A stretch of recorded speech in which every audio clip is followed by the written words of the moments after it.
Felix whispered to the tree and carefully followed the roots. They led him safely out of the fog and into a clearing where the moon shone brightly overhead. But Felix's relief was short-lived. As he entered the clearing, he heard a low growl. From the shadows stepped a large, menacing wolf with sharp fangs and eyes that glowed in the dark. Well, what do we have here? The wolf snarled. A little fox, all alone in the woods at night. How unfortunate for you. Felix's heart raced, but he stood his ground. He knew he couldn't outrun the wolf, but perhaps he could outsmart him. I'm not alone, Felix said, trying to keep his voice steady. I'm carrying a message from the king of the forest to the Snow Queen. If you harm me, you'll bring their wrath upon you. The wolf hesitated. He had heard of the king of the forest, a great stag who was said to have the power of the ancient trees. No creature, not even a wolf, would dare anger the king. Seeing the wolf's uncertainty, Felix continued, the Snow Queen would be very angry if I didn't arrive on time. She might even send her winter storms to your den. The wolf growled again but stepped back. Very well, little fox. I'll let you pass this time. But be careful, others may not be so easily fooled. With that, the wolf slunk back into the shadows, and Felix quickly continued on his way. The night was growing colder, and he knew he had to reach the winter palace before dawn. As Felix climbed higher into the mountains, the air became icy, and the ground was covered in a thin layer of frost. The nightingale in his pouch shivered, and Felix could feel her growing weaker. We're almost there, Felix whispered, though he wasn't sure how much farther they had to go. The mountains were steep and treacherous, and Felix's paws ached from the cold. Just when he thought he could go no further, Felix saw a glimmer of light ahead. He pushed forward, and soon, the winter palace came into view. It was a magnificent structure made entirely of ice, glowing softly under the light of the moon. Icicles hung from its towers like crystal chandeliers, and the air was filled with the sound of distant, haunting music. Felix approached the palace gates, but they were guarded by two giant snow leopards with piercing blue eyes. Halt, one of the leopards growled. Who dares approach the palace of the Snow Queen? It is I, Felix, a humble fox from the enchanted forest, Felix replied, trying to keep his voice steady. I have brought the nightingale to sing for the queen. The leopards eyed Felix suspiciously but nodded. The queen has been expecting you. Follow us. Felix followed the leopards through the grand gates and into the palace. The inside was even more breathtaking than the outside, with walls that sparkled like diamonds and floors as smooth as glass. But despite the beauty, the palace felt cold and empty, like a place that had forgotten the warmth of the sun. At the far end of the great hall, seated on a throne of ice, was the Snow Queen. She was as beautiful as she was cold, with skin as pale as snow and hair like silver. Her eyes were as blue as the deepest winter sky, and when she looked at Felix, he felt a chill run down his spine. Why have you come here, little fox? The Snow Queen asked, her voice as cold as the wind. And where is the nightingale I have been waiting for? Felix bowed low before the queen and carefully took the nightingale from his pouch. The tiny bird was weak and trembling, but when she saw the Snow Queen, she lifted her head and began to sing. The nightingale's song was like nothing Felix had ever heard before. It was soft and sweet, filled with the warmth of spring and the light of summer. As the song filled the hall, the icy walls began to glow with a warm, golden light. The coldness in the air melted away, and for a moment, it felt as though the palace was bathed in sunlight. The Snow Queen closed her eyes and listened to the song, her icy heart softening with each note. For the first time in many years, she felt the warmth of the seasons she had long forgotten. When the nightingale finished her song, the queen opened her eyes, and Felix saw that they were no longer as cold as they had been. Thank you, brave little fox, the Snow Queen said softly. You have brought me the song of the nightingale, and with it, the warmth and beauty of the seasons. I had forgotten what it felt like to feel the sun on my face and the flowers in bloom. Because of you, I will not let winter last forever. Felix bowed again, his heart filled with relief and joy. It was my honor to serve you, Your Majesty. The Snow Queen smiled, a rare and beautiful sight. She raised her hand, and the air around Felix and the nightingale shimmered with magic. As a reward for your bravery and kindness, I grant you safe passage home, the Queen said. May the warmth of the nightingale's song always guide you. With that, a gentle breeze lifted Felix and the nightingale into the air. They floated out of the palace and over the mountains, the snow-covered peaks glistening beneath them. The journey that had taken so long now seemed to pass in an instant, and before Felix knew it, they were back in the enchanted forest, where the trees swayed in welcome. The nightingale, now fully healed, flew out of Felix's pouch and perched on a branch. She sang a song of thanks to the brave little fox, her voice filling the forest with warmth and light. Felix watched her with a smile, his heart full of pride and happiness. He had done it. He had saved the seasons from endless winter and helped the nightingale fulfill her promise. From that day on, the nightingale's song could be heard throughout the enchanted forest, a reminder of the bravery and kindness of the little fox who had journeyed to the winter palace and returned with the warmth of the sun. And Felix, the clever and courageous fox, lived happily in the forest, always ready to help those in need, knowing that even the smallest creature can make a big difference in the world. And so, the tale of the brave little fox and the enchanted forest was told for generations, a story of courage, kindness, and the magic that lies within every heart. Once upon a time, in a kingdom far, far away, there was a land of endless beauty, where the fields were always green and the flowers bloomed year-round. At the center of this kingdom was a magnificent lake, known as the Crystal Lake. The lake was as clear as glass, reflecting the sky and the surrounding mountains like a perfect mirror. But it was not just the beauty of the lake that made it special, it was also said to possess great magic. According to the legends, the Crystal Lake was enchanted by an ancient sorceress who had once lived in the kingdom. The sorceress had the power to control the elements, and she used her magic to bless the lake, making it a source of life and prosperity for the entire kingdom. The waters of the lake were said to be so pure that they could heal any wound and cure any illness. The crops that grew near the lake were always abundant, and the people of the kingdom were healthy and happy. However, the sorceress had warned the people that the magic of the lake was fragile and needed to be protected. If the lake was ever polluted or disrespected, its magic would fade, and the kingdom would fall into ruin. For many years, the people of the kingdom respected the sorceress's warning, and the lake remained a source of wonder and prosperity. But as time passed, the people began to forget the old ways. They took the magic of the lake for granted, and they started to pollute its waters with waste and neglect its shores. The once clear waters grew murky, and the crops near the lake began to wither. The king of the land, King Alaric, was a wise and just ruler, but even he had become complacent. He spent his days in his grand castle, surrounded by luxury, and paid little attention to the warnings of the elders who remembered the sorceress's prophecy. One day, a terrible drought struck the kingdom. The rivers dried up, the crops failed, and the people grew hungry and desperate. The animals fled, and the once vibrant land became barren and lifeless. The Crystal Lake, which had always been full of water, began to shrink, and its once sparkling surface became dull and cloudy. King Alaric, realizing the gravity of the situation, called upon the kingdom's wisest sages to find a solution. But the sages could offer no answers.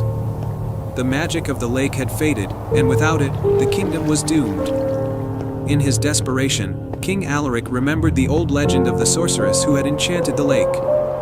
He decided to seek the help of the only one who might know how to restore the lake's magic, the Enchantress of the Forest. The Enchantress of the Forest was a mysterious figure who lived deep within the ancient woods that bordered the kingdom. It was said that she was the last of the sorceress's kind, possessing great knowledge of magic and the natural world. However, she was also known to be elusive and reclusive, and few who sought her help had ever returned. Despite the dangers, King Alaric was determined to save his kingdom. He called for his bravest knights and prepared for the journey into the forest. But just as he was about to leave, his young daughter, Princess Alara, stepped forward.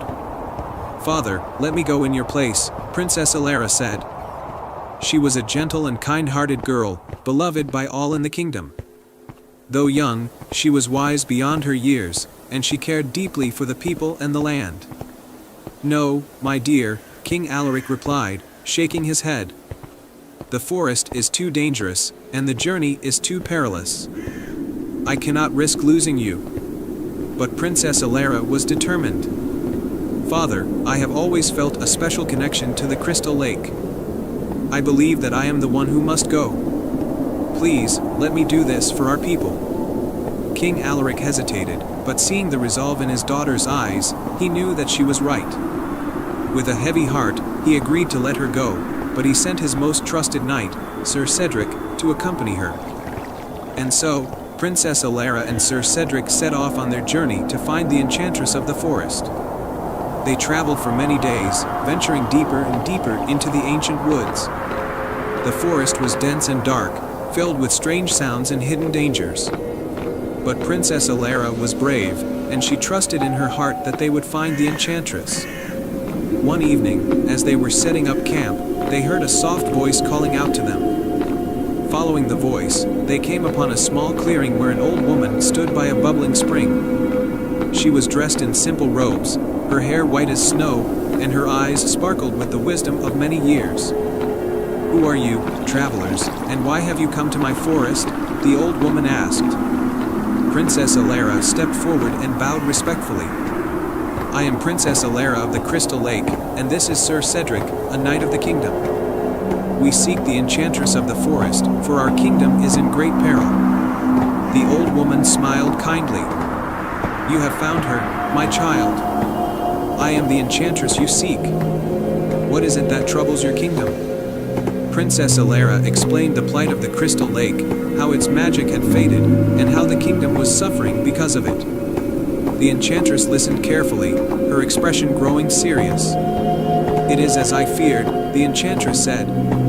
"The people of your kingdom have forgotten the old ways and have disrespected the magic of the lake.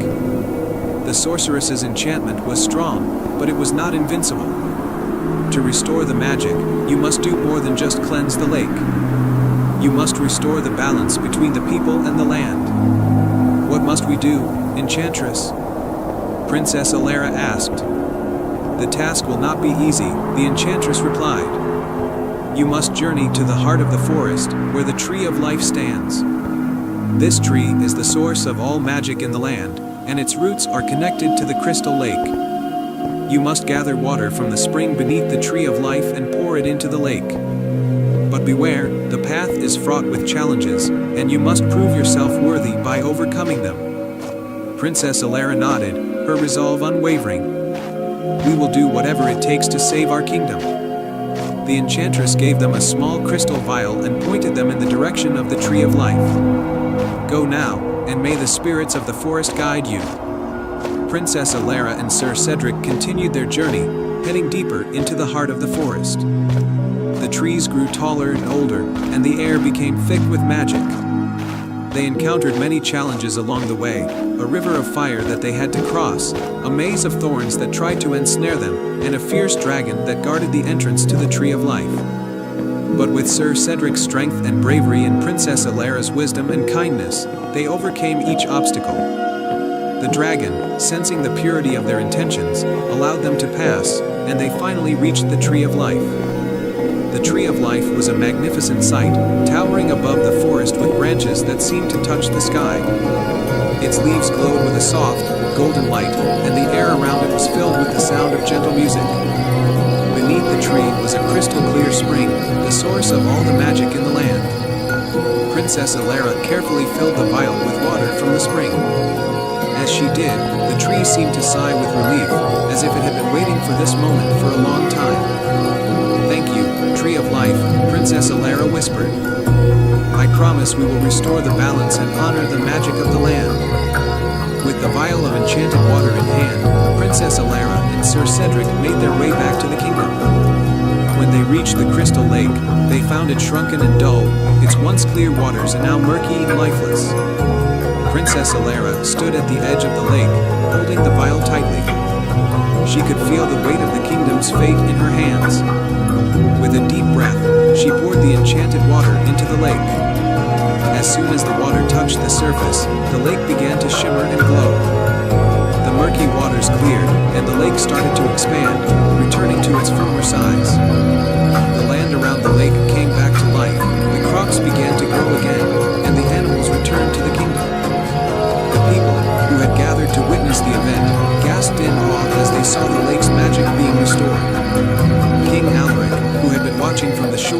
rushed to his daughter's side and embraced her. "You have saved us all, Alara," he said, his voice choked with emotion. "The kingdom owes you a great debt." Princess Alara smiled, but she knew their work was not yet done. "Father, we must remember the enchantress's warning. We must honor the magic of the lake and restore the balance between the people and the land. We cannot let this happen again." King Alaric nodded solemnly. "You are right, my daughter. From this day forward, we will protect the crystal lake and all the land around it. We will teach the people to respect the magic of nature and live in harmony with it." And so, the kingdom was saved, and the crystal lake once again became a source of life and prosperity. Princess Alara and Sir Cedric were hailed as heroes, and their story was: once upon a time, in a land far beyond the mountains, there was a vast and magical forest known as Evergreen Wood. In the heart of this forest stood an ancient willow tree, known to all as the Enchanted Willow.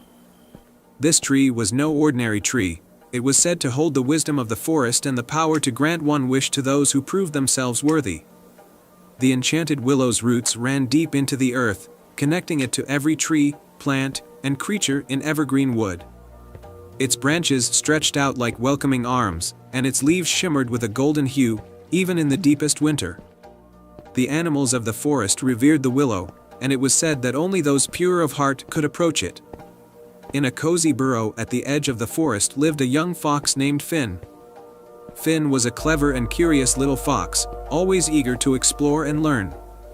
He had a kind heart and was loved by all the animals in the forest. But despite his cheerful demeanor, Finn carried a secret burden. His mother, the wisest and gentlest fox in the forest, had fallen gravely ill. No herb or remedy seemed to cure her, and Finn was desperate to find a way to save her. One crisp autumn evening, as the leaves turned to shades of amber and crimson, Finn sat beside his mother, who lay weakly in their burrow. She smiled at him, her eyes filled with love, but Finn could see the exhaustion in her gaze. "Mother," Finn said softly, "there must be something that can make you well again. I've heard tales of the enchanted willow at the heart of the forest. They say it can grant wishes. I will go and ask it to make you better." His mother shook her head gently. "Oh, my dear Finn, the journey to the enchanted willow is long and full of dangers. I do not wish for you to risk yourself for me." But Finn was determined. "You've always taken care of me, Mother. Now it's my turn to take care of you. I will find the willow and bring back the magic to heal you." With a tender nuzzle, Finn bid his mother farewell and set off into the forest. The sun was just beginning to set, casting long shadows through the trees, but Finn was not afraid.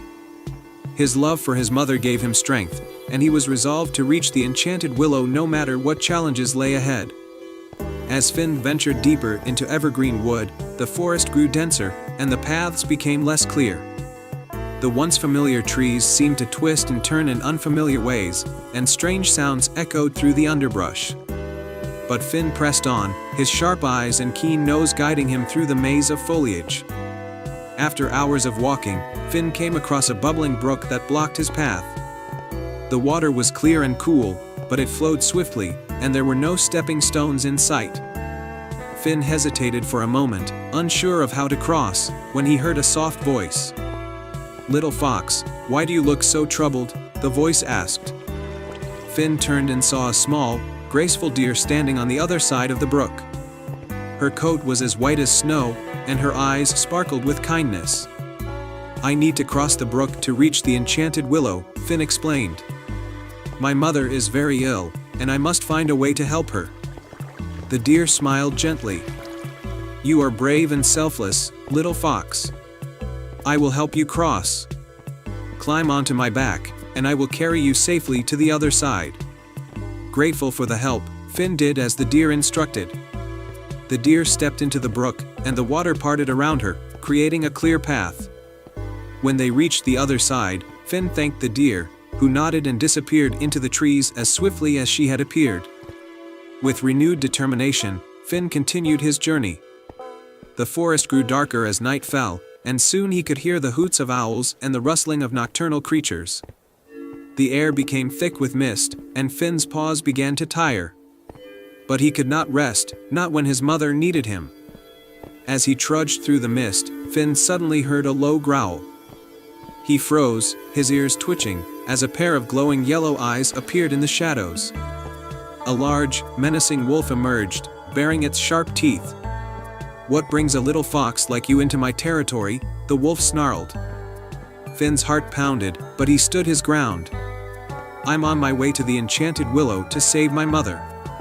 Please, let me pass." The wolf's eyes narrowed. "The forest is a dangerous place, especially at night. But I admire your courage, little fox.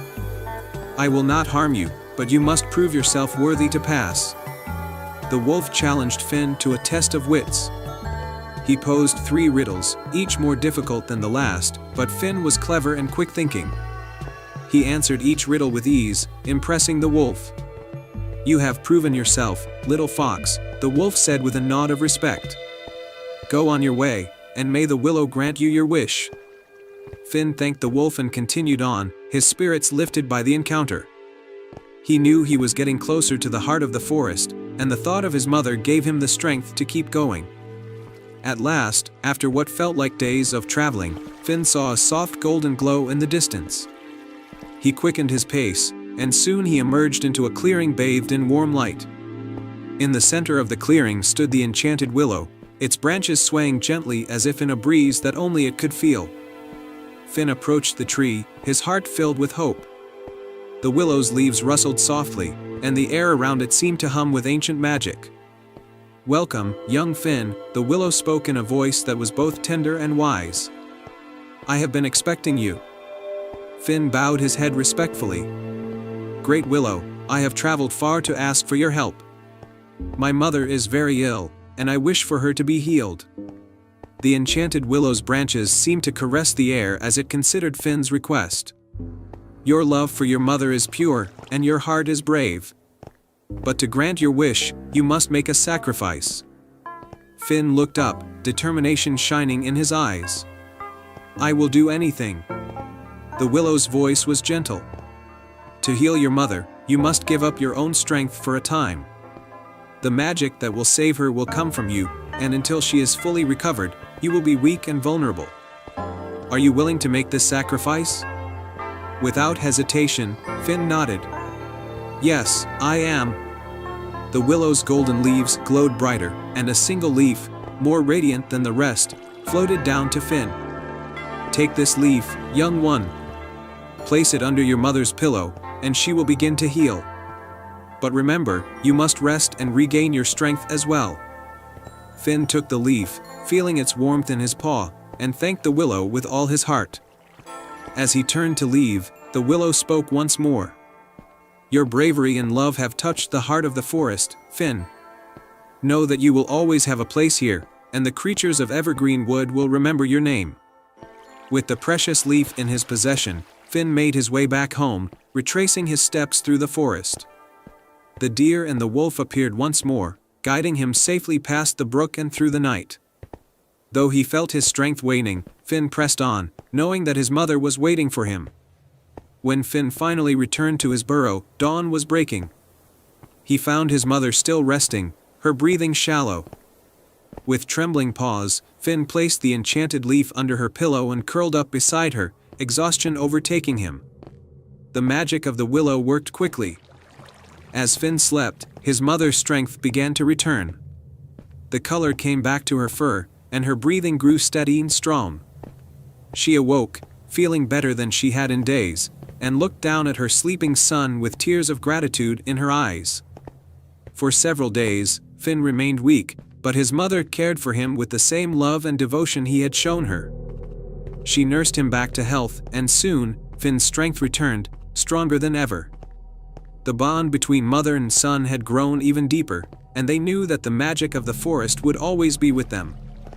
Word of Finn's bravery spread throughout Evergreen Wood, and the animals came to pay their respects to the little fox who had risked everything to save his mother. The enchanted willow's golden leaves continued to shimmer, a symbol of the love and courage that had restored the balance of the forest.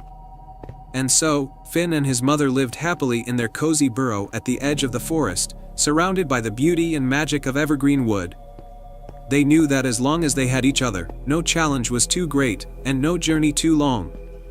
From that day on, whenever the wind rustled through the leaves of the enchanted willow, it carried with it a gentle song, a song of a brave little fox, a mother's love, and the magic that flows through the heart of the forest. And they all lived happily ever after. The end. Once upon a time, in a faraway kingdom surrounded by vast oceans and high mountains, there was a small village named Moonshadow.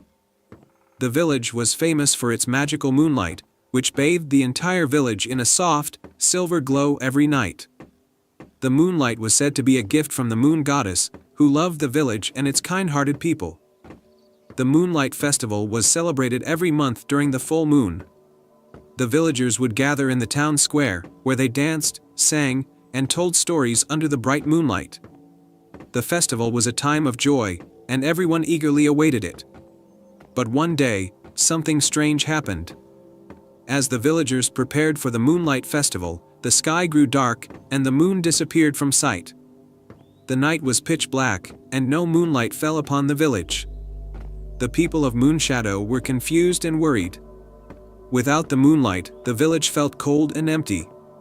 In the heart of the village lived a young girl named Lyra. She was brave and curious, with a deep love for the moon and its light.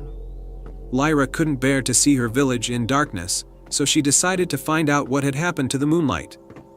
Lyra's grandmother, who was known as the village elder, told her an ancient story about the moon goddess and a powerful crystal called the moonstone. The moonstone was the source of the moon's light, and it was said to be hidden in a secret cave deep within the forbidden forest. The moonstone is guarded by powerful creatures, her grandmother warned. No one has ever returned from the forbidden forest. It is a dangerous journey, Lyra. But Lyra's heart was set. She couldn't stand by while her village suffered in darkness. I must go, grandmother, she said. I will find the moonstone and bring back the moonlight. With a heavy heart, Lyra's grandmother gave her a small silver pendant shaped like a crescent moon. This will protect you, my dear. It holds a piece of the moon's magic. Use it wisely. Lyra thanked her grandmother and set off on her journey. She walked through the village, past the darkened houses and empty streets, until she reached the edge of the forbidden forest. The trees were tall and twisted, their branches forming a tangled web above her. The forest was dark, but Lyra's crescent moon pendant glowed softly, lighting her way. As Lyra ventured deeper into the forest, she encountered strange and mystical creatures. First, she met a wise old owl with feathers as white as snow. The owl watched her with curious eyes and asked, "Why do you wander into the forbidden forest, young one?" "I'm searching for the moonstone," Lyra replied. "The moon has disappeared, and my village is in darkness." The owl hooted softly. "Many have searched for the moonstone, but none have found it. The path is treacherous, and the guardian of the moonstone is fearsome. But I see courage in your heart, and I will help you." The owl guided Lyra through the dense forest, helping her avoid the dangerous pitfalls and traps that lay hidden in the shadows. They traveled together for hours until they reached a shimmering river that sparkled with a faint silver light. "This is the River of Reflections," the owl said. "It is said that the river shows you your true self. You must cross it to reach the moonstone's cave, but beware of what you might see." Lyra took a deep breath and stepped into the river. The water was cool and calm, and as she waded through it, she looked down and saw her reflection. But instead of seeing her own face, she saw the faces of the villagers, her friends, family, and neighbors, looking back at her. They were sad and frightened, lost in the darkness without the moonlight. Lyra's heart ached for her village, and she realized that her journey was not just for herself but for everyone she loved. With renewed determination, she crossed the river and stepped onto the opposite shore. The owl, who had flown across the river, landed beside her. "You have passed the test of the River of Reflections," the owl said. "Now, you must face the guardian of the moonstone. Be brave, Lyra, and remember that you are not alone." With the owl's words in her mind, Lyra continued her journey until she reached the entrance of the cave. The cave was hidden behind a waterfall that glowed with a faint, silvery light. Lyra could hear the sound of rushing water and feel the cool mist on her face as she approached. Taking a deep breath, Lyra stepped through the waterfall and into the cave. The inside of the cave was vast and filled with shimmering crystals that reflected the light of her pendant. In the center of the cave, on a pedestal made of pure moonlight, rested the moonstone. It was a large, glowing crystal that pulsed with the soft, silver light of the moon. But before Lyra could reach the moonstone, a shadowy figure emerged from the darkness. It was a giant wolf with fur as black as the night and eyes that glowed like burning embers. The wolf was the guardian of the moonstone, and it bared its teeth in a menacing snarl as it approached her. Lyra's heart raced, but she stood her ground. "I am not here to harm you," she said, her voice steady. "I seek the moonstone to restore the light to my village. Without it, my people will suffer in darkness."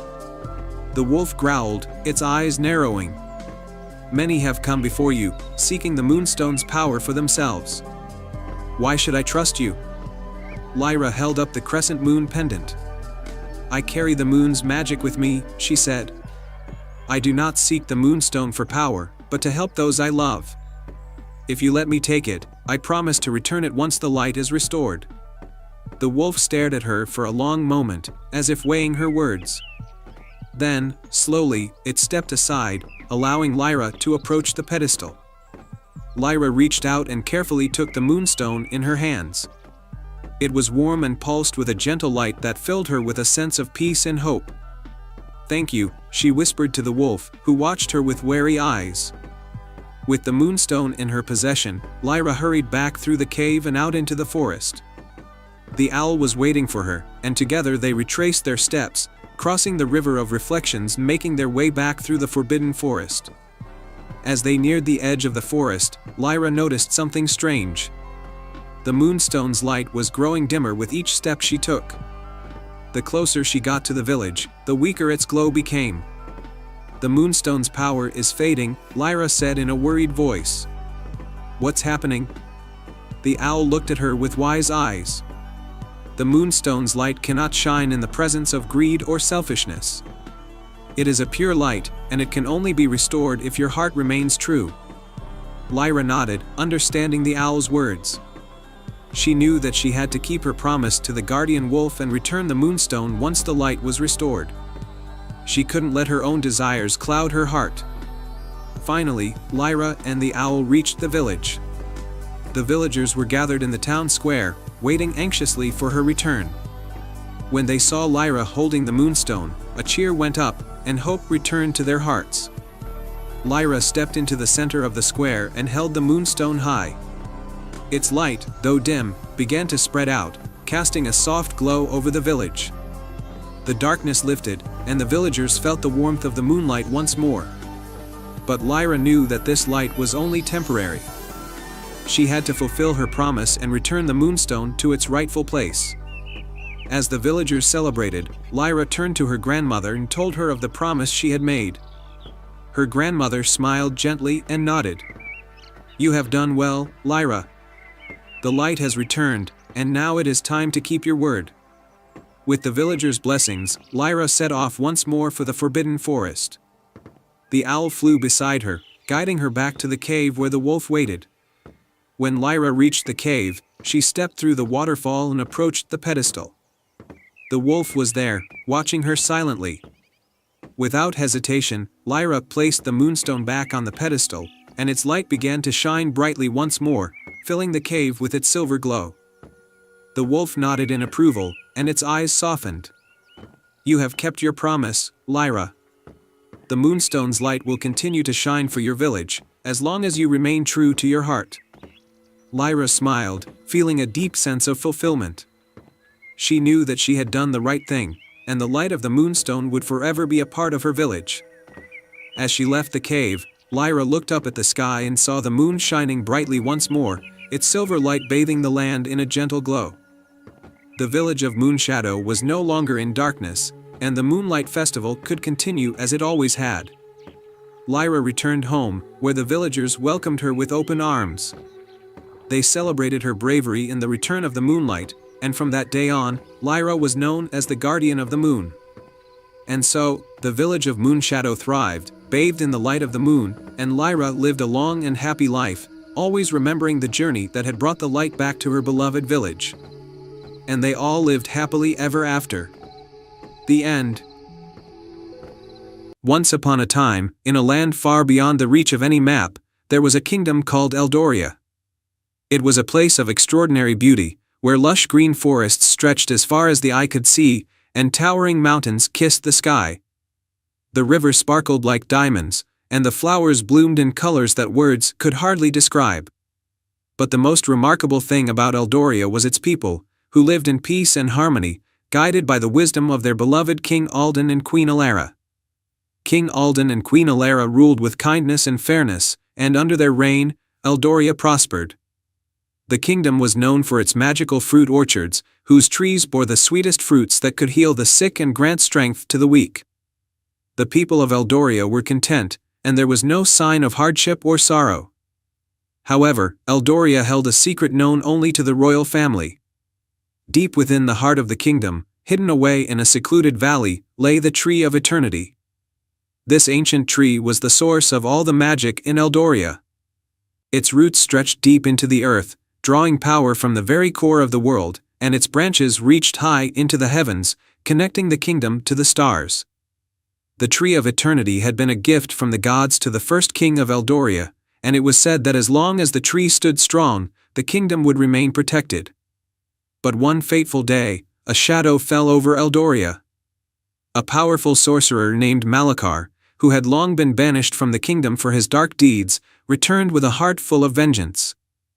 Malachar had spent years honing his dark magic, and he had discovered the secret of the Tree of Eternity.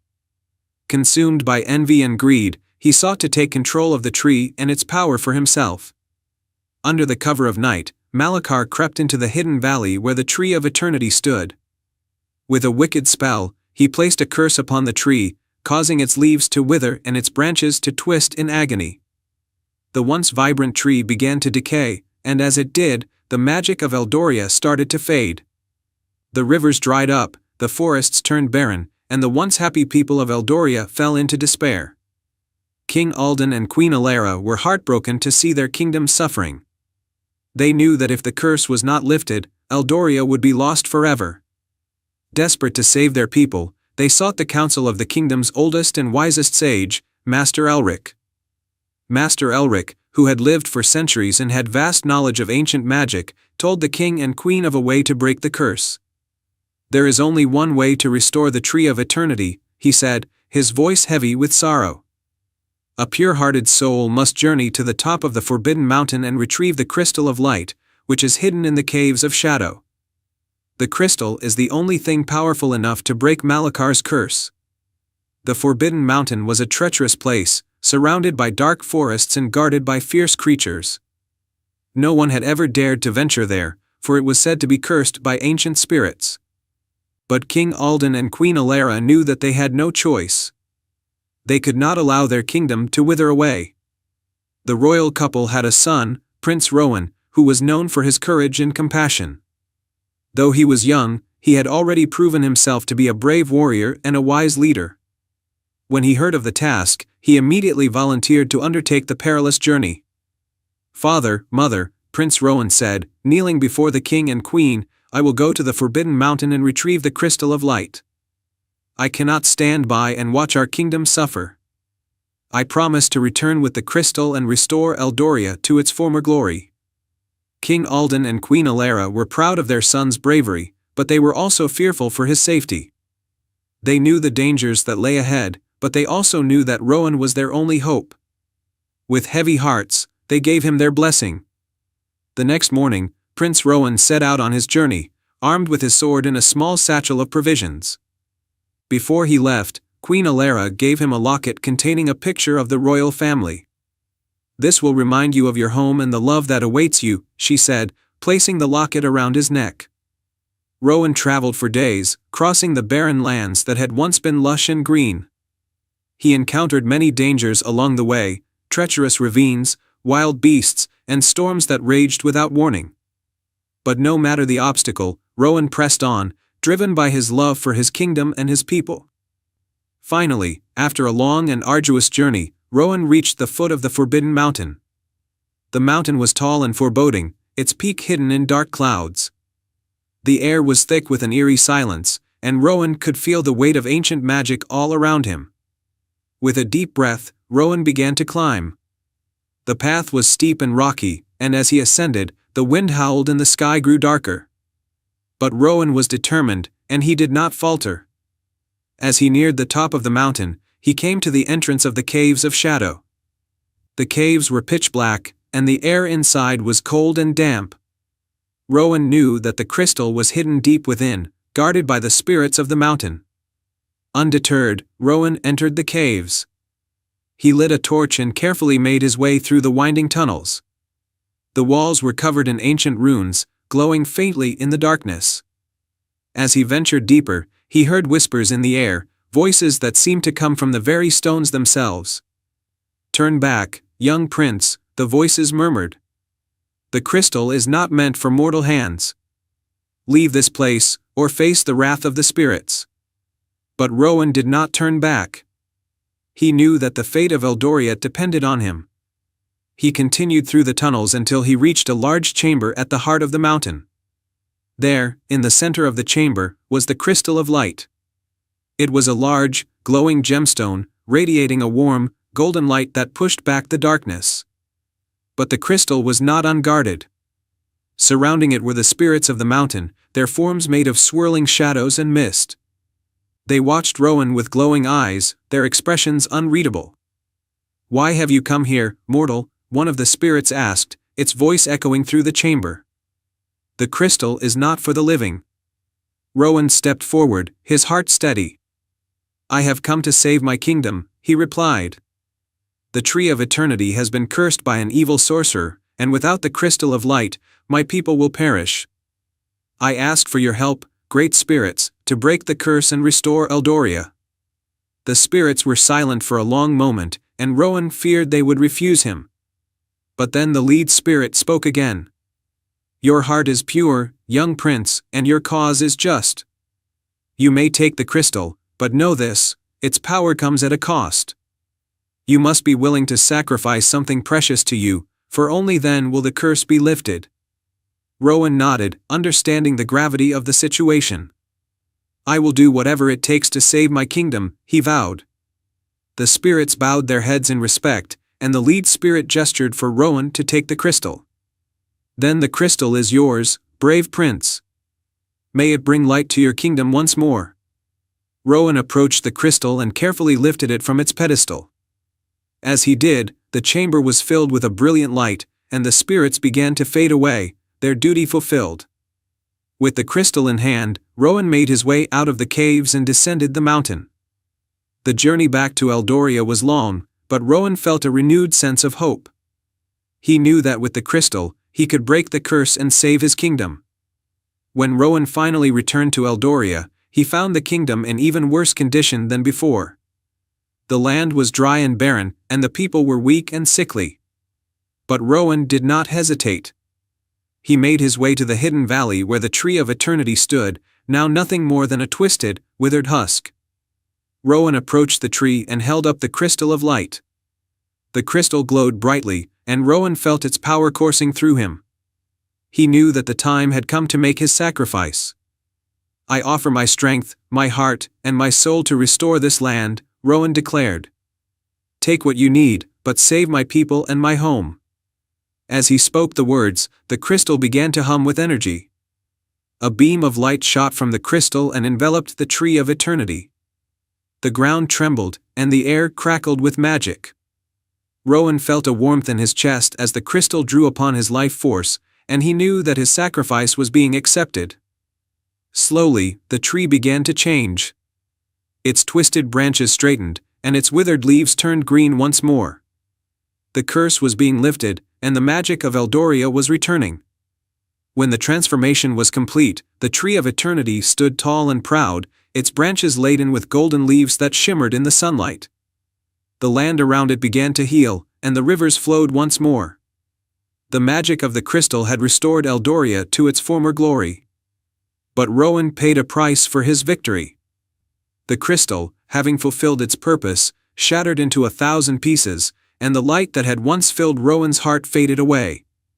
He fell to the ground, his strength spent, but with a smile on his face. He had saved his kingdom. The people of Eldoria, seeing the land reborn, rejoiced. They found Prince Rowan lying by the tree of eternity, and though his body was weak, his spirit remained strong. They carried him back to the castle, where King Alden and Queen Alara wept with both sorrow and pride. Though Rowan's life force had been greatly diminished, the magic of the Tree of Eternity began to heal him. Over time, he regained his strength, though he would never be the same as before. The people of Eldoria honored him as their hero, and he continued to lead them with wisdom and compassion. Eldoria flourished once more, and the story of Prince Rowan and the Crystal of Light was told for generations to come. It became a tale of bravery, sacrifice, and the enduring power of love. And so, the lost kingdom of Eldoria was lost no more, but lived on in the hearts of its people, a beacon of hope and light in a world that would never forget the bravery of a young prince who saved his home. The end. In a quaint little village nestled between rolling hills and a sparkling river, there lived a kind-hearted girl named Alara. She had golden hair that gleamed like the sun and eyes as blue as the summer sky. Alara was loved by everyone in the village for her gentle spirit and helpful nature. But there was one thing that set her apart from the rest: she had an extraordinary ability to understand the language of birds. Alara's home was a cozy cottage at the edge of the village, surrounded by a lush garden filled with flowers of every color. Each morning, she would tend to the flowers and listen to the birds sing their songs. They would tell her stories of far-off lands, hidden treasures, and ancient secrets. Alara cherished these tales and often wondered if she would ever have an adventure of her own. One day, as Alara was tending to her garden, she noticed a strange bird perched on the fence.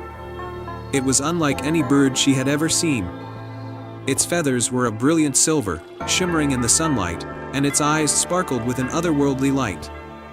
The bird looked at Alara with a sense of urgency and began to speak in a language only she could understand.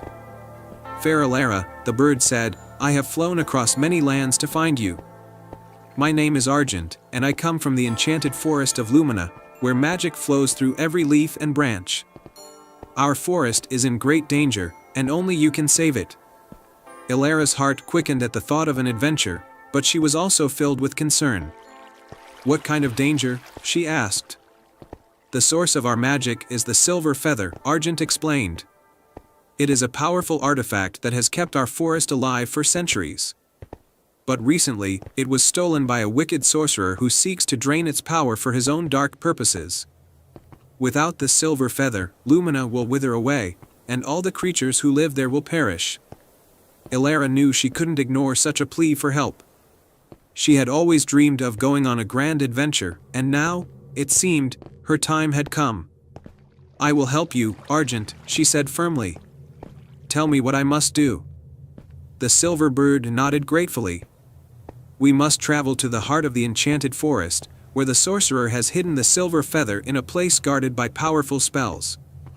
The journey will be perilous, but with your courage and my guidance, we can succeed." Without hesitation, Alara packed a small bag with food, water, and a warm cloak. She left a note for her parents, explaining that she was going on an important journey, and set off with Argent leading the way. As they traveled, Argent told Alara more about the enchanted forest of Lumina. It was a place of breathtaking beauty, where trees towered high into the sky, their leaves glowing with a soft, magical light. The river sparkled like diamonds, and the flowers bloomed in colors that no human eyes had ever seen. But now, without the silver feather's magic, the forest was beginning to fade. The trees were losing their luster, the rivers were drying up, and the flowers were wilting. Alara and Argent traveled for days, crossing rivers and mountains, until they finally reached the edge of the enchanted forest. Even in its weakened state, Lumina was still a sight to behold. Alara gasped in awe as she stepped into the forest, feeling the remnants of its magic all around her. "We must hurry," Argent urged. "The sorcerer's lair lies deep within the forest, hidden in the Valley of Shadows. It is a place of great darkness, where the light of the silver feather is being drained away. But be warned, Ilara, many have tried to enter the Valley of Shadows and have never returned. Ilara felt a shiver run down her spine, but she was determined to save the forest. She followed Argent through the winding paths of Lumina, her heart heavy with the weight of her task. As they ventured deeper into the forest, they encountered many challenges. The once glowing trees now cast long, eerie shadows, and the air was thick with an unnatural fog. Strange creatures lurked in the underbrush, their eyes glowing in the darkness. But Ilara pressed on, her determination unwavering. At last, they reached the entrance to the Valley of Shadows. It was a narrow gorge, flanked by towering cliffs that seemed to stretch endlessly into the sky. The entrance was guarded by a pair of stone statues, two fearsome creatures with wings and sharp claws. Their eyes glowed with a sinister light, and they seemed to watch Ilara and Argent as they approached. "These are the guardians of the valley," Argent whispered. "They will not let us pass unless we prove ourselves worthy." Ilara took a deep breath and stepped forward. The stone guardians stared down at her, their eyes unblinking. "Who dares to enter the Valley of Shadows?" one of them boomed. "I am Ilara, from the village beyond the hills," she replied, her voice steady. "I seek the silver feather to restore the magic of Lumina." The guardians exchanged a glance, and then the second one spoke. "To prove your worth, you must answer this riddle. What is it that belongs to you, but others use it more than you do?" Ilara thought for a moment, her mind racing. She had always been good at solving riddles, but this one was tricky. Then, suddenly, it came to her. "My name," she answered confidently. "It belongs to me, but others use it more." The guardians' eyes glowed brighter, and they stepped aside, allowing Ilara and Argent to pass. "You have answered correctly," they said in unison. "May you find what you seek." With a sigh of relief, Ilara entered the Valley of Shadows. The air was colder here, and the darkness seemed to close in around them. But in the distance, she could see a faint glow, the light of the silver feather. Ilara and Argent hurried toward the light, but as they got closer, they saw that the silver feather was trapped inside a crystal orb, suspended in midair by chains of dark magic. And standing beside the orb was the sorcerer, a tall, cloaked figure with eyes that burned like embers. "So, the little fox and his friend have come to retrieve the feather," the sorcerer sneered. "How quaint." Ilara stepped forward, her voice filled with resolve. "I will not let you destroy this forest, sorcerer.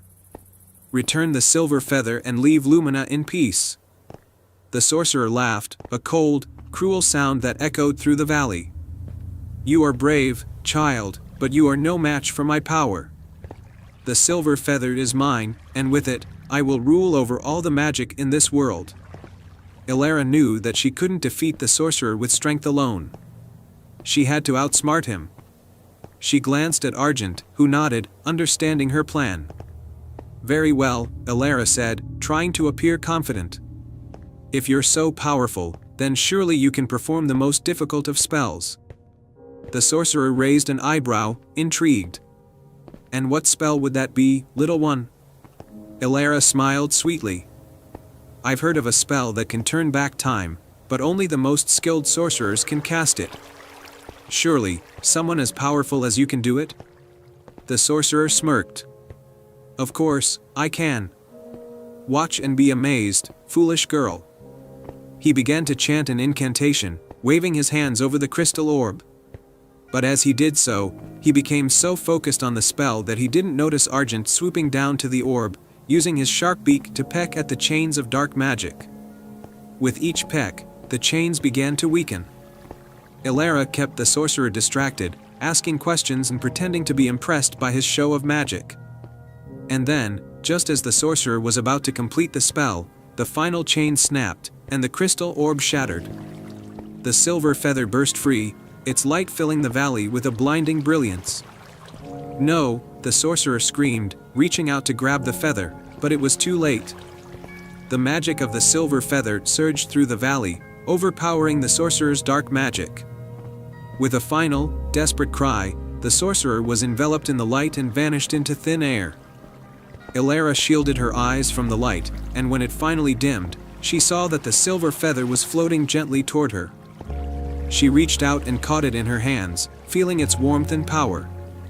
The valley, once dark and cold, was now bathed in a soft, golden glow. "Thank you, Ilara," Argent said, his voice filled with gratitude. "You have saved Lumina and restored the magic of our forest." Ilara smiled, her heart swelling with joy. "I couldn't have done it without you, Argent. Let's return the feather to its rightful place." With the silver feather safely in their possession, Ilara and Argent made their way back through the forest. As they walked, the trees began to regain their glow, the rivers sparkled once more, and the flowers bloomed in vibrant colors. The enchanted forest of Lumina was alive again, thanks to the courage and cleverness of a kind-hearted girl. When they reached the heart of the forest, Argent led Ilara to a grand tree with silver bark and golden leaves. At the base of the tree was a pedestal, and Ilara carefully placed the silver feather upon it. The feather glowed even brighter, and a wave of magic rippled through the forest, restoring its beauty and life. As a reward for her bravery, the creatures of Lumina bestowed upon Ilara a small token of their gratitude, a necklace with a tiny silver feather charm, enchanted with the magic of the forest. "As long as you wear this, Ilara, you will always be connected to Lumina," Argent explained. "And should you ever need help, the creatures of the forest will come to your aid." Ilara thanked Argent and the other creatures for their kindness and set off for home, her heart filled with the memories of her grand adventure. When she returned to her village, the villagers were overjoyed to see her safe and sound. Ilara's parents embraced her, relieved that their daughter had returned. She told them all about her journey to the enchanted forest and how she had saved it from the wicked sorcerer. From that day on, Ilara became known as the guardian of Lumina. Though she returned to her simple life in the village, she knew that the magic of the enchanted forest would always be with her. And whenever she listened to the birds sing, she could hear them whispering tales of her bravery and the light of the silver feather that had saved their world. And so, Ilara lived a long and happy life, filled with the magic of Lumina and the love of her village. She never forgot her adventure in the enchanted forest, and every time she touched the silver feather charm around her neck, she smiled, knowing that she had done something truly special. And they all lived happily ever after. The end. Once upon a time, in a kingdom nestled between towering mountains and lush forests, there lived a young princess named Lila. She was known far and wide for her kindness, wisdom, and beauty. Her long, golden hair shone like the sun, and her laughter was as sweet as a spring breeze. But what truly set Princess Lila apart was her voice. When she sang, the birds would stop to listen, the flowers would bloom a little brighter, and even the rivers seemed to dance to her melody. One day, as Princess Lila was walking in the royal gardens, she heard a strange sound. It was a soft, sad song carried on the wind, and it seemed to be coming from the direction of the great river. The great river was the lifeblood of the kingdom, winding its way through villages and fields, providing water and food for all who lived near it. But now, it seemed to be crying out in sorrow. Lila followed the sound until she reached the riverbank. There, she saw something that made her heart ache. The once clear waters of the great river were murky and slow, and the fish that usually swam happily in its depths were nowhere to be seen. The trees along the banks had lost their vibrant green leaves, and the air was heavy with sadness. As Lila knelt by the river, she noticed a small, shimmering figure appear in the water. It was a water sprite, a tiny, magical being who lived in the river and cared for its well-being. The sprite was crying, her tears mingling with the river's waters. "Why are you crying, little one?" Lila asked gently. The sprite looked up at her with tearful eyes. "Oh, Princess Lila, our river is dying. The magic that once flowed through it is fading, and soon it will dry up completely. Without the river, the kingdom will wither, and all who depend on it will suffer." Lila's heart filled with determination. "What can we do to save the river? There must be something." The sprite shook her head sadly. "The only way to save the river is to find the singing stone, a magical gem that lies hidden deep within the mountains. The stone's song is powerful enough to restore the river's magic, but no one has seen it for centuries. Many have tried to find it, but the journey is dangerous, and the path is filled with trials. Lila stood up, her resolve unwavering. I will find the singing stone and save our river. Tell me where to begin, and I will set out at once. The sprite looked at Lila with hope in her eyes. You are brave, princess. The journey will not be easy, but I believe in you. You must travel to the Mountain of Echoes, where the ancient guardian of the stone resides. He is the only one who can guide you to the stone's resting place. With the sprite's words as her guide, Lila returned to the castle and prepared for her journey. She packed a small bag with provisions, wrapped herself in a warm cloak, and set off towards the Mountain of Echoes. The people of the kingdom watched her go with admiration and fear, for they knew the dangers that lay ahead. The Mountain of Echoes. After several days of travel, Lila reached the foot of the Mountain of Echoes. The mountain was tall and imposing, with steep cliffs and narrow paths winding up its sides.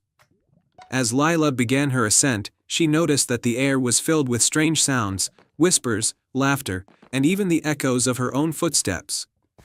The mountain was alive with voices, some welcoming, others warning her to turn back. But Lila pressed on, her heart set on saving the river. As she climbed higher, the path became more treacherous, with loose rocks and sudden drops. But Lila was agile and sure-footed, and she made her way steadily upwards. After hours of climbing, Lila finally reached a plateau near the mountain's peak.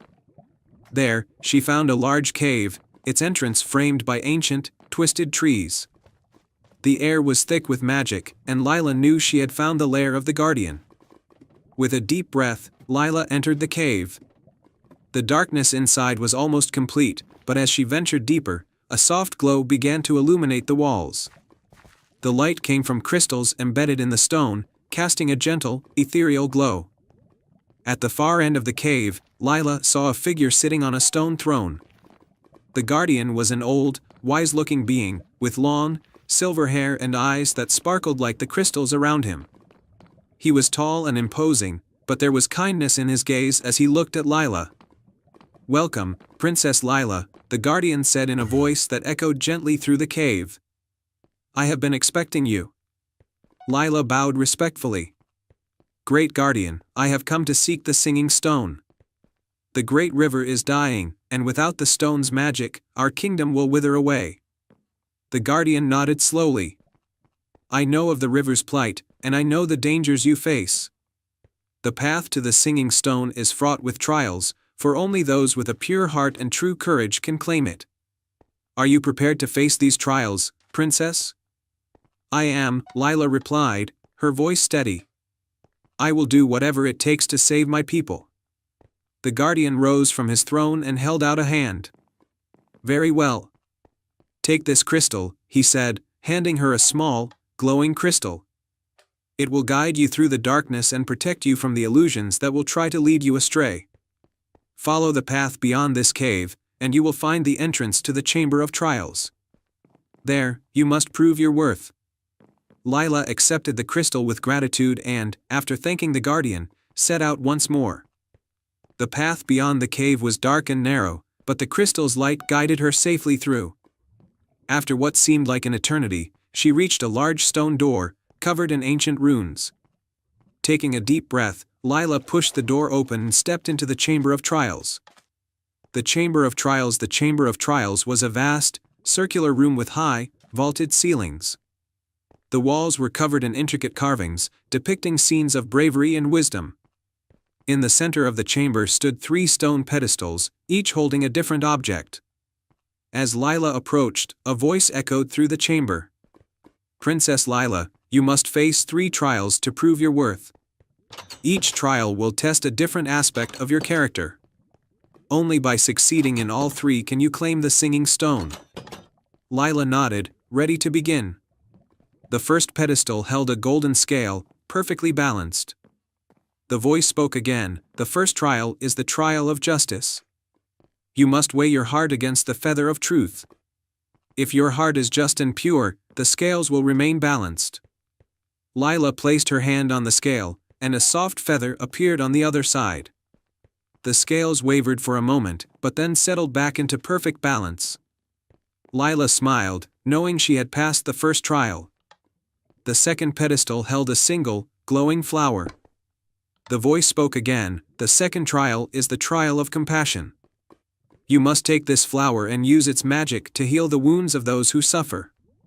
Lila gently picked up the flower, and as she did, a vision appeared before her. She saw a wounded bird, its wing broken and its eyes full of pain. Without hesitation, Lila touched the flower to the bird's wing, and it began to heal. The bird chirped with joy and flew away, free and whole once more. The vision faded, and Lila knew she had passed the second trial. The third pedestal held a mirror, its surface shining like the moon. The voice spoke one last time, "The final trial is the trial of courage. You must face your greatest fear and overcome it." Lila gazed into the mirror, and as she did, her reflection began to change. She saw herself standing alone in the middle of a dark, stormy sea, with waves crashing all around her. The wind howled, and the sky was filled with lightning. But Lila stood firm, her heart filled with courage. "I am not afraid," she whispered, and as she spoke the words, the storm began to calm. The sea grew still, and the sky cleared. Lila's reflection smiled back at her, and the mirror returned to normal. With the third trial complete, the voice spoke once more. "You have proven your worth, Princess Lila. The singing stone is yours." A hidden door in the wall opened, revealing a small chamber bathed in golden light. In the center of the chamber, resting on a velvet cushion, was the singing stone. It was a beautiful gem, shimmering with all the colors of the rainbow, and as Lila approached, she could hear its soft, melodious song. Lila carefully picked up the stone, and as she did, the chamber filled with its music. The sound was like nothing she had ever heard before, pure, joyful, and full of life. She knew that with this stone, she could save the great river. The river's return with the singing stone in hand, Lila made her way back down the mountain. The journey was quicker this time, as if the mountain itself was guiding her safely home. When she reached the foot of the mountain, she found the water sprite waiting for her by the riverbank. "Princess Lila, you have returned," the sprite cried with joy. "Did you find the singing stone?" Lila nodded and held out the stone. "I did. And now we must use its magic to restore the river."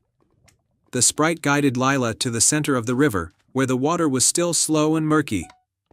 Lila held the singing stone above the water and began to sing. Her voice, combined with the stone's melody, filled the air with a beautiful, powerful song. As Lila sang, the river began to change. The water cleared, turning a brilliant shade of blue. The fish returned, swimming happily in the restored waters. The trees along the banks regained their leaves, and the flowers bloomed brighter than ever before. The great river was alive once more, its magic restored. The people of the kingdom rejoiced when they saw the river's return. They gathered along the banks to celebrate, singing and dancing in gratitude for their brave princess. Lila was welcomed back as a hero, and the story of her journey spread far and wide. And so, the kingdom flourished, with the great river flowing strong and pure. Princess Lila continued to rule with wisdom and kindness, and the singing stone remained a symbol of hope and courage for generations to come. The end. Once upon a time, in a land far beyond the mountains and forests, there was a peaceful kingdom called Lemuria. The kingdom was blessed with fertile lands, sparkling rivers, and kind-hearted people. But what made Lemuria truly special was the sky. Every night, the sky above Lemuria was filled with countless stars that shimmered like diamonds, casting a gentle light over the kingdom. The people of Lemuria believed that each star was a wish, and if you wished upon the right one, your dreams would come true. In this kingdom, there lived a young girl named Elara. Elara was different from the other children in the village. While they played and laughed during the day, Elara spent most of her time gazing up at the night sky. She was fascinated by the stars and dreamed of one day reaching them. Elara's family was poor, but her heart was rich with wonder and imagination. She often wondered if the stars had their own stories and if they could talk, what tales they would tell. One warm summer evening, as Alara was sitting by the river and staring up at the sky, she noticed something strange. A star was moving, growing brighter and larger as it descended toward the earth. Alara's heart raced with excitement and fear as she watched the star fall, leaving a trail of silver light behind it. It landed in the enchanted forest, a place that no one dared to enter. The enchanted forest was full of ancient magic and was said to be home to mysterious creatures. The villagers spoke of a powerful dragon that guarded the forest, a dragon with eyes that shimmered like the stars. Despite the tales of danger, Alara felt a strong pull toward the forest. She knew she had to find the fallen star, no matter what. Determined, Alara set out on her journey the very next morning. She packed a small satchel with some bread, cheese, and a flask of water. With a deep breath, she entered the enchanted forest, her heart pounding with both excitement and fear. The forest was dense, with tall trees that seemed to whisper secrets as she walked past them. The air was thick with the scent of moss and wildflowers, and beams of sunlight filtered through the leaves, casting dancing shadows on the ground. As Alara ventured deeper into the forest, she heard the soft trickling of a stream and the distant hoot of an owl. The forest was alive with sounds, but it was not frightening. In fact, Alara felt a strange sense of calm, as if the forest was welcoming her. She continued to walk, guided by a feeling deep within her. After hours of walking, Alara came across a clearing. In the center of the clearing was a large, ancient tree, its branches stretching high into the sky. Beneath the tree, nestled in the roots, was the fallen star. It wasn't just a star, it was a tiny, glowing orb, pulsing with a soft, silver light. Alara approached it slowly, her breath caught in her throat. She reached out to touch it, but just as her fingers brushed against the orb, she heard a deep, rumbling voice behind her. "Who dares to enter my forest?" Alara spun around and gasped. Standing before her was the most magnificent creature she had ever seen, a dragon. Its scales were a deep midnight blue, and its eyes shimmered with the light of 1,000 stars. The dragon was both terrifying and beautiful, and Alara felt her knees go weak as she stared up at it. I'm sorry," Alara stammered, "I didn't mean to intrude. I was just looking for the fallen star." The dragon narrowed its eyes, studying her closely. "The fallen star belongs to this forest," it said, its voice low and powerful. "It is not meant for mortals to touch." Alara's heart sank. She had come so far, and now she was being turned away. But something inside her told her not to give up. She took a deep breath and looked into the dragon's starry eyes. "Please," she said, her voice trembling. "I have always dreamed of reaching the stars. I don't want to take the star from the forest. I just want to understand it, to know if the stars really do hold the power to make dreams come true." The dragon's gaze softened, and for a moment, Alara thought she saw a flicker of sadness in its eyes. "You are different from the others who have come before you," the dragon said. "They sought the star for power, for greed. But you seek it for knowledge and wonder." Alara nodded, her heart pounding in her chest. "I have always felt a connection to the stars. I believe they have stories to tell, stories that could change the world." The dragon was silent for a long time, its eyes fixed on Alara. Finally, it spoke. "Very well. I will grant you the knowledge you seek, but first, you must prove yourself worthy. The stars do hold great power, but they also hold great responsibility. You must show me that your heart is pure, that your dreams are not born of selfishness." Alara nodded eagerly. "I'll do anything," she said. The dragon lowered its massive head, bringing its eyes level with Alara's. "Then listen carefully. I will give you 3 tasks. Complete them, and I will share with you the secrets of the stars. Fail, and you must leave the forest and never return." Alara took a deep breath and nodded. "I'm ready." The first task, the River of Reflection. The dragon's first task was to find the River of Reflection, a magical river hidden deep within the forest. The river was said to reveal the true nature of anyone who gazed into its waters. Ilara had to look into the river and accept whatever truth it showed her. Ilara wandered through the forest for hours, searching for the river. Just when she began to lose hope, she heard the gentle sound of flowing water. She followed the sound until she came to a small, clear stream. The water was so still and pure that it reflected the sky above like a mirror. Ilara knelt by the riverbank and peered into the water. At first, she saw only her own reflection, but then the water began to ripple, and her reflection changed. She saw herself as a child, lonely and lost, gazing up at the stars. She saw the sadness in her own eyes, the longing for something more. But she also saw the strength that had grown within her, the determination to follow her dreams despite the hardships. Tears welled up in Ilara's eyes as she realized the truth. She had spent so much time dreaming of the stars that she had forgotten to live in the world around her. She had been searching for something outside herself when the strength she needed was inside her all along. Ilara took a deep breath and wiped her tears. She had learned her first lesson: true strength comes from within. The second task, the Garden of Giving. The dragon's second task was to find the Garden of Giving, a hidden garden where the most beautiful flowers in the kingdom bloomed. But these flowers were special, they only bloomed when someone gave something of themselves to another.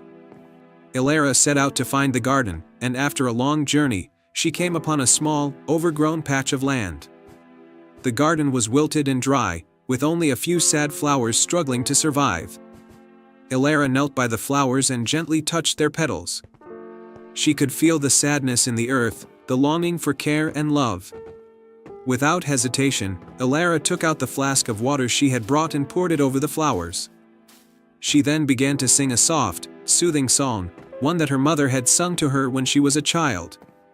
As she sang, she thought of all the people in her village, the ones who had helped her and her family when they had nothing. She thought of the kindness of strangers and the warmth of giving without expecting anything in return. Slowly, the garden began to come to life. The flowers lifted their heads, their colors growing brighter and more vibrant. The air was filled with their sweet fragrance, and Ilara smiled, knowing she had passed the second task. She had learned her second lesson: true beauty comes from giving and sharing with others. The third task, the Valley of Dreams. The dragon's final task was the most difficult. Ilara had to find the Valley of Dreams, a place where all the hopes and wishes of the world gathered. But the valley was also home to the nightmares, dark creatures that fed on fear and doubt. Ilara had to face her greatest fear and overcome it to prove that her dreams were strong enough to withstand the darkness. Ilara traveled for days, searching for the valley. She finally found it at the edge of the forest, a place where the trees thinned out and the land opened up into a wide, misty plain. The air was thick with tension, and Ilara could feel the presence of the nightmares lurking in the shadows. As she entered the valley, the mist grew thicker, and she began to hear whispers, soft, taunting voices that filled her mind with doubt. They told her she was foolish for dreaming, that she would never reach the stars, that her journey had been for nothing. Ilara's heart pounded with fear, and for a moment, she felt like giving up. But then she remembered the lessons she had learned, the strength within herself, the power of giving, and the belief in her dreams. She took a deep breath and called out to the nightmares. "I am not afraid of you," she shouted. "My dreams are stronger than your darkness. I believe in myself, and I believe in the power of hope and love." The nightmares hissed and swirled around her, but Ilara stood firm. She closed her eyes and focused on the light within her, the light that had guided her through the forest, the light that came from the stars. The mist began to lift, and the valley filled with a soft, golden light. The nightmares shrieked and fled, unable to withstand the strength of Ilara's resolve. Ilara opened her eyes and saw the valley before her, bathed in light. She had faced her fear and overcome it. She had learned her final lesson: true dreams are born from courage and belief in oneself. The reward. Ilara returned to the clearing where the dragon awaited her. The dragon smiled, its starry eyes twinkling with approval. "You have proven yourself, Ilara," the dragon said. "You have shown that your heart is pure, your dreams are selfless, and your courage is strong. I will now grant you the knowledge you seek." The dragon gently placed a claw over the fallen star, and it began to glow even brighter. The light filled the clearing, and Alara felt a warmth spread through her body. She could feel the wisdom of the stars flowing into her, filling her with understanding and peace. "The stars do hold great power," the dragon said. "But that power is not in granting wishes. It is in guiding those who seek the truth within themselves. You do not need to reach the stars to achieve your dreams, Alara. The light you seek is already within you." Alara smiled, tears of joy in her eyes. She finally understood. The stars were a symbol of hope and wonder, but the true power lay in her own heart and the choices she made. With a grateful heart, Alara thanked the dragon and returned to her village. She carried the knowledge and wisdom she had gained with her, and she shared it with the people of Lemuria. The village prospered, and Alara became known as the starry-eyed dreamer, a girl who had found the light within herself. And every night, as the stars twinkled above Lemuria, Alara would look up at the sky and smile, knowing that the greatest journey of all was the one she had taken within her own heart. The end. Once upon a time, in a quiet village nestled between rolling hills and lush forests, there was a legend passed down through generations. It was said that somewhere deep within the woods lay a hidden garden, a place of unimaginable beauty where every flower bloomed in colors no one had ever seen before, and where the trees whispered secrets of the earth. The legend also told of a guardian who protected the garden, a mysterious creature known only as the Evergreen, who was said to grant a single wish to anyone worthy enough to find the garden. In this village lived a young boy named Leo. Leo was kind and curious, with a heart full of dreams and a mind full of questions. He often spent his days wandering the woods near his home, exploring the trails and streams, and imagining what the hidden garden might look like. The villagers often warned him not to go too far into the forest, as many had tried to find the garden and never returned. But Leo's curiosity was too strong, and he believed that he could find the garden if he only tried hard enough. One crisp autumn morning, Leo decided it was time to seek out the hidden garden. He packed a small satchel with some bread, cheese, and a flask of water, and set off into the woods. The forest was alive with the colors of fall, the leaves crunching under his feet as he walked. He followed the winding paths deeper into the forest than he had ever gone before, determined to find the legendary garden. As the day wore on, Leo found himself in parts of the forest that felt different, older, more mysterious. The trees here were taller, their branches weaving together to form a thick canopy that let in only slivers of sunlight. The air was cooler, and the forest was quieter, as if holding its breath. Leo's heart pounded with excitement and a little fear, but he pressed on, knowing he was getting closer. After hours of walking, Leo came across a small, bubbling brook. He stopped to rest and drink from the cool, clear water. As he sat by the brook, he noticed something strange, a path of soft moss that seemed to glow faintly in the dappled light. The path led away from the brook and into a dense thicket of trees. Leo's heart raced as he realized this might be the way to the hidden garden. With renewed determination, Leo followed the mossy path. The trees grew thicker, and the light dimmer, but Leo didn't turn back. He could feel that he was close, and the thought of finding the garden kept him going. The path wound through the forest, twisting and turning, until finally, it opened into a clearing. Leo gasped in amazement. Before him lay the hidden garden, just as the legends had described. It was a place of breathtaking beauty, with flowers of every color imaginable blooming in perfect harmony. The air was filled with the sweet scent of blossoms, and the sound of birds singing softly.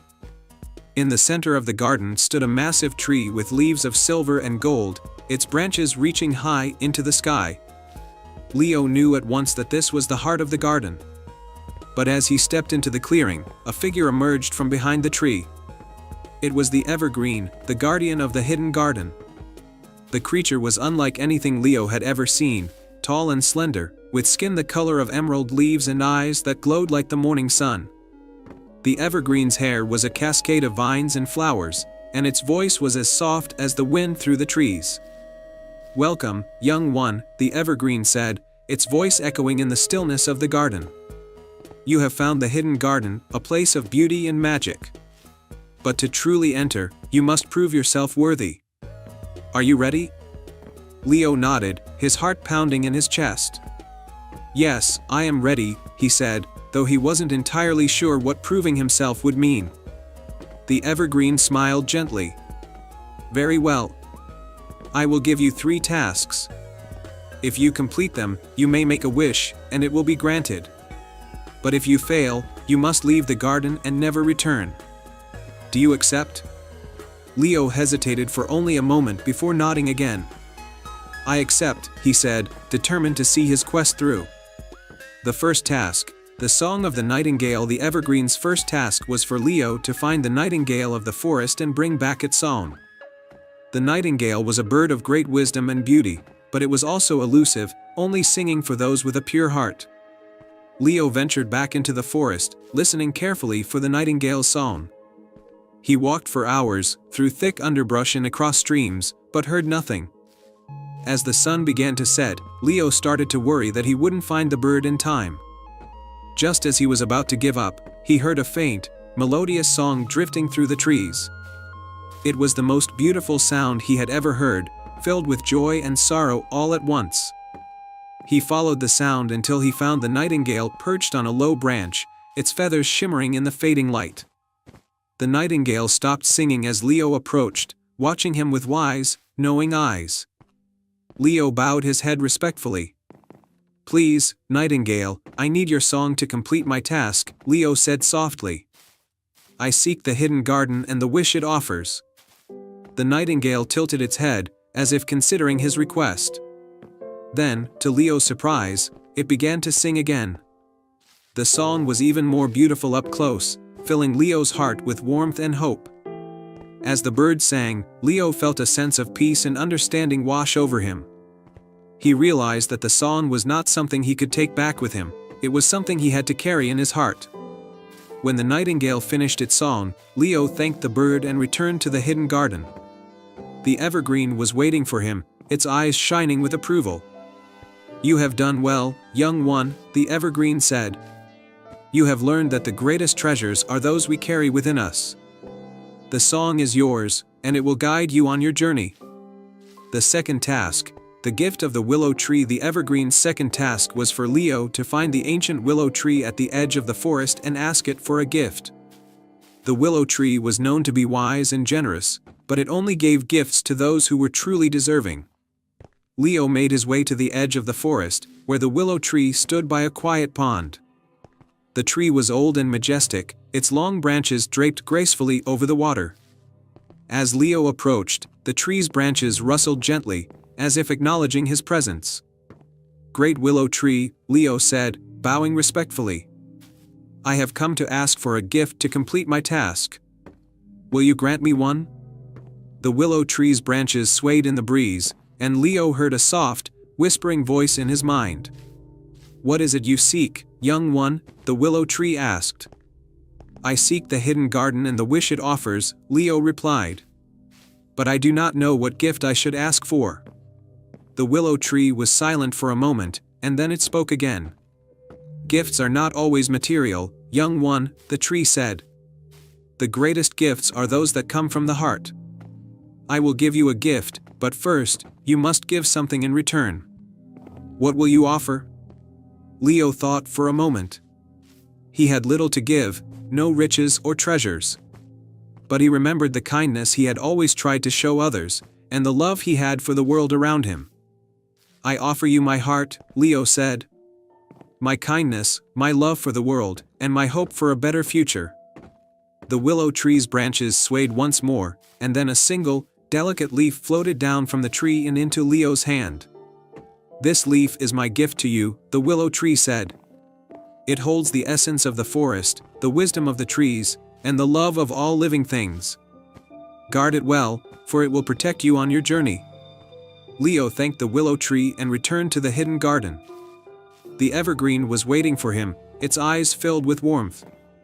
"You have done well, young one," the evergreen said. "You have learned that the greatest gifts come from the heart. The leaf is yours, and it will guide you on your journey." The third task, the test of the heart. The evergreen's final task was the most difficult. Leo had to face the test of the heart, a challenge that would reveal his true nature. the evergreen led Leo to a small, secluded part of the garden, where a mirror made of crystal clear water lay on the ground.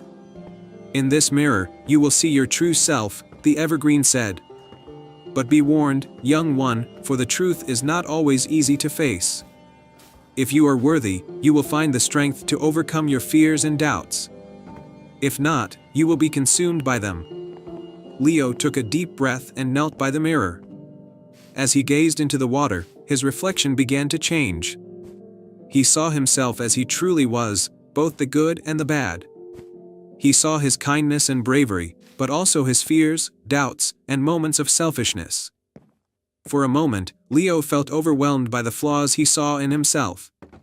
But then he remembered the nightingale's song, the gift of the willow tree, and the lessons he had learned on his journey. He realized that no one was perfect, and that true strength came from accepting one's flaws and striving to be better. Leo closed his eyes and took a deep breath. When he opened them again, his reflection had returned to normal. The mirror rippled, and then the water turned clear once more. The evergreen smiled, its eyes filled with pride. "You have done well, young one," the evergreen said. "You have faced the truth of your heart and found the strength to overcome it. You are worthy of the hidden garden's wish." The wish Leo stood before the evergreen, his heart filled with gratitude and wonder. The garden around him seemed to glow with a soft, golden light, and the air was filled with the scent of flowers and the sound of the nightingale's song. "You may make your wish," the evergreen said. "But remember, young one, that the greatest power lies not in what we wish for, but in how we choose to live our lives." Leo thought for a moment, and then he smiled. "I wish for the hidden garden to always be protected, so that it may bring hope and beauty to those who seek it," he said. "And I wish that the wisdom I have gained here will stay with me, so that I may share it with others." The evergreen's smile widened, and the garden seemed to shimmer with approval. "Your wish is granted, young one," the evergreen said. "The hidden garden will remain a place of beauty and magic, and the wisdom you have gained will guide you on your journey. Go now, and share your light with the world." With a heart full of joy, Leo thanked the evergreen and left the hidden garden. He returned to his village, where he shared the wisdom and kindness he had learned on his journey. The village prospered, and Leo became known as the guardian of the forest, a boy who had found the hidden garden and brought its light to the world. And every now and then, when the sun set and the stars began to twinkle in the sky, Leo would return to the forest and visit the hidden garden, knowing that it would always be there, a place of beauty and hope for all who sought it. The end. Once upon a time, in a small village surrounded by misty mountains, there lived a kind-hearted girl named Mira. Mira was known throughout the village for her bright smile and willingness to help anyone in need. Though her family was poor, Mira never let that stop her from spreading joy and kindness wherever she went. One winter, a terrible storm struck the village. The wind howled through the mountains, and the snow fell so heavily that the villagers could barely leave their homes. The storm lasted for days, and the village was soon covered in a thick blanket of snow. The roads were blocked, and the villagers began to worry about running out of food and supplies. Despite the harsh conditions, Mira continued to care for those around her. She visited the elderly, bringing them warm soup and helping them tend to their fires. She played with the children, telling them stories to keep their spirits high. But as the days went on, Mira noticed that even her bright smile could not chase away the growing fear in the village. One evening, as the storm raged on, Mira's grandmother called her to the fireside. The old woman's eyes were filled with a strange, knowing light. "Mira, my dear," her grandmother said, "there is something I must tell you. Our family has a secret, passed down from generation to generation. It is the story of the enchanted lantern." Mira leaned in closer, intrigued by her grandmother's words. "Many years ago," her grandmother continued, "a great sorcerer visited this village. He was so moved by the kindness of the people here that he left behind a gift, a magical lantern that can lift the darkest of shadows and bring warmth to the coldest of hearts. The lantern is hidden in the heart of the misty mountains, and it will only reveal itself to someone with a pure heart, someone who seeks to bring light to others." Mira's eyes widened with wonder. "Do you think I could find the lantern, grandmother?" she asked. Her grandmother smiled and nodded. "I believe you can, Mira. You have the purest heart of anyone I know. But be warned, the journey will not be easy. The mountains are treacherous, and the lantern is guarded by powerful magic. You must be brave, and you must never lose hope." Determined to help her village, Mira decided to set out the next morning to find the enchanted lantern. She packed a small bag with some bread, cheese, and a warm blanket, and she wrapped herself in her thickest cloak. As she left her home, the villagers gathered to see her off, their faces filled with hope. "Be careful, Mira," they called after her. "We believe in you." With those words in her heart, Mira began her journey into the misty mountains. The wind was fierce, and the snow was deep, but Mira pressed on, her determination unwavering. She knew that the lantern was the village's only hope. As she climbed higher into the mountains, the storm grew even stronger. The wind howled like a wild beast, and the snow blinded her eyes. But Mira remembered her grandmother's words and kept going, her heart guiding her through the storm. After hours of trudging through the snow, Mira reached a narrow pass between two towering cliffs. The wind funneled through the pass, making it nearly impossible to stand. But Mira knew she had to keep going. She took a deep breath and pushed forward, her feet slipping on the icy ground. Just as she thought she could go no further, a strange light appeared in the distance. It was a soft, golden glow, unlike anything Mira had ever seen. She knew at once that it was the enchanted lantern. With renewed energy, Mira followed the light through the narrow pass. The glow grew brighter as she drew closer, and soon she found herself standing in a hidden valley, sheltered from the storm. In the center of the valley stood the enchanted lantern, its light casting a warm, golden glow over the snow-covered ground. The lantern was beautiful, made of intricately carved silver and glass, with a flame that danced and flickered as if it were alive. As Mira approached, the lantern seemed to recognize her. The flame inside grew brighter, and the air around her grew warm. But just as Mira reached out to take the lantern, a deep voice echoed through the valley. "Who dares to claim the enchanted lantern?" the voice boomed. Mira looked around and saw a figure emerging from the shadows. It was a tall, cloaked figure, with eyes that glowed like embers.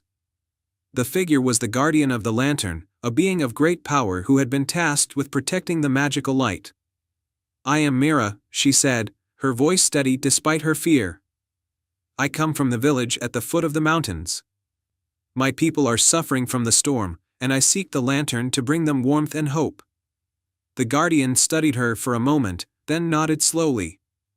"Your heart is pure, Mira, but the lantern's power is not given lightly. To claim it, you must prove that you are worthy. Are you willing to face the trials?" Mira nodded without hesitation. "I am willing." The guardian raised a hand, and the valley around them began to change. The snow melted away, and the trees and flowers bloomed as if it were spring. But then, the ground began to shake, and the sky darkened. "The first trial," the guardian said, "is the trial of courage. You must face your greatest fear." Mira felt the ground tremble beneath her feet as a deep chasm opened up before her. From the darkness below, she could hear the sound of rushing water and see flashes of lightning. She knew she had to cross the chasm, but there was no bridge, and the gap was too wide to jump. Her heart pounded in her chest as she approached the edge of the chasm. She knew she had to be brave, but the fear was overwhelming. She closed her eyes and took a deep breath, remembering the faces of the villagers who were counting on her. "I can do this," she whispered to herself. "I have to do this." As she opened her eyes, she saw a narrow path of stones appear across the chasm. The stones were small and spaced far apart, but they were the only way across. Summoning all her courage, Mira stepped onto the first stone. It wobbled under her weight, but she kept her balance and moved to the next one. Step by step, she crossed the chasm, her heart pounding with every move. The wind howled around her, and the darkness below seemed to reach up for her, but Mira didn't stop. She kept her eyes on the other side, knowing that she had to be brave. Finally, after what felt like an eternity, Mira reached the other side of the chasm. She collapsed to the ground, her legs trembling, but she had made it. The guardian appeared before her, his eyes filled with approval. "You have passed the trial of courage," the guardian said. "But your journey is not yet over. The second trial awaits." The valley changed again, this time becoming a lush, green forest filled with towering trees and colorful flowers. But the beauty of the forest was overshadowed by a deep, haunting sadness that hung in the air. "The second trial," the guardian said, "is the trial of compassion. You must heal the heart of the forest." Mira walked through the forest, feeling the sadness around her. The trees seemed to droop, and the flowers had lost their vibrant colors. As she continued, she came across a small, wounded bird lying on the ground. Its wing was broken, and it looked up at Mira with eyes full of pain. Without hesitation, Mira knelt beside the bird and gently picked it up. She cradled it in her hands, whispering soothing words as she tore a strip of cloth from her cloak to bandage its wing. The bird chirped softly as Mira worked, and she felt a warmth spread through her heart. As she tended to the bird, the sadness in the forest began to lift.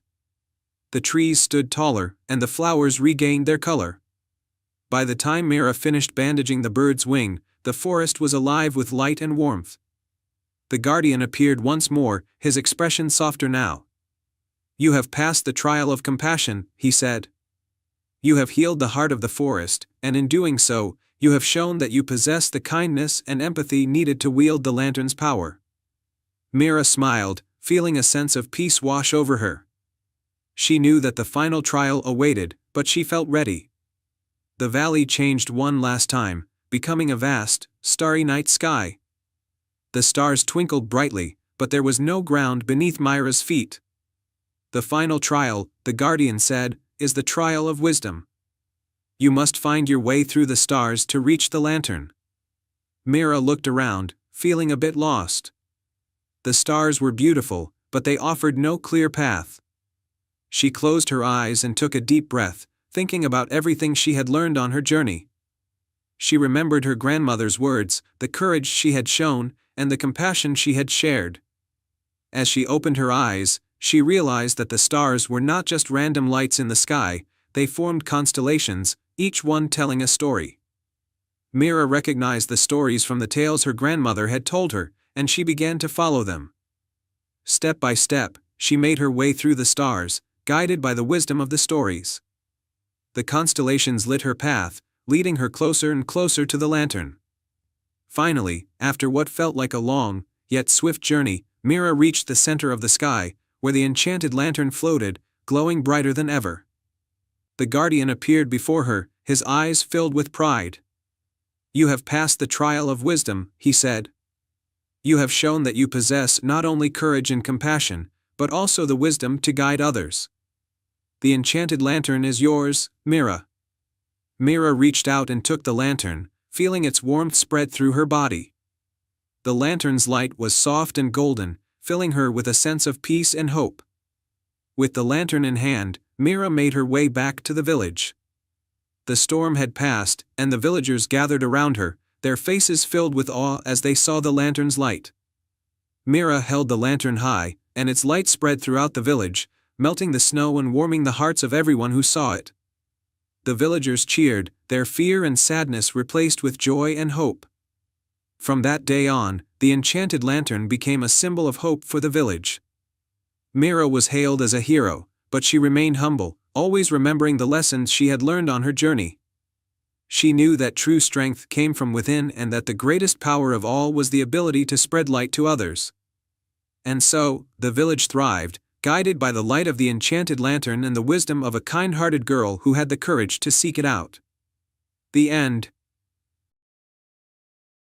The enchanted melody. Once upon a time, in a peaceful village nestled among rolling hills and blooming meadows, there was a young girl named Eliza who had a remarkable gift. She could play the violin with such grace and beauty that anyone who heard her music felt as though they were transported to a world of magic and wonder. Eliza's violin was no ordinary instrument, it had been passed down through her family for generations. It was said to have been crafted by a legendary musician who had enchanted it with a melody so powerful that it could touch the hearts of even the most hardened souls. The villagers adored Eliza's music and would gather around her every evening to listen to her play. One evening, as Eliza played a particularly beautiful tune by the edge of the village's serene lake, a mysterious figure appeared.